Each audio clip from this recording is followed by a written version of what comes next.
As You Are is about three kids growing up in upstate New York in the 90s and them discovering themselves and their sexuality and how they kind of fit into the culture at the time.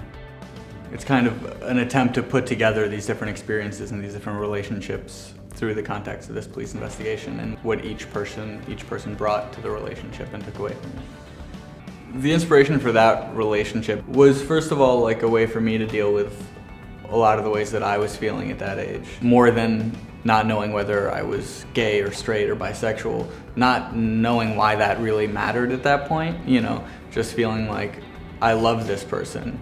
What are the limits of that? What happens when that's happening in a culture or in a place that doesn't give you the room to do that?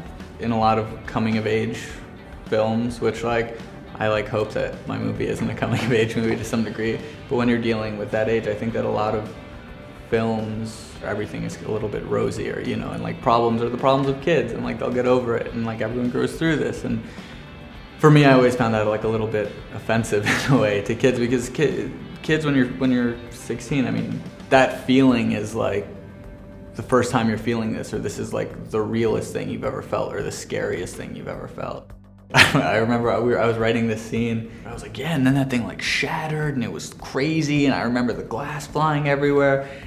And someone who was there was like, that didn't happen at all, dude. You like threw it and ran. Like, you didn't stand over this thing heroically. So I thought that would be a really good tool to kind of get into the subconscious of these characters, of how cinematically they're constructing their memories, which also like proved to be the most difficult part, I think.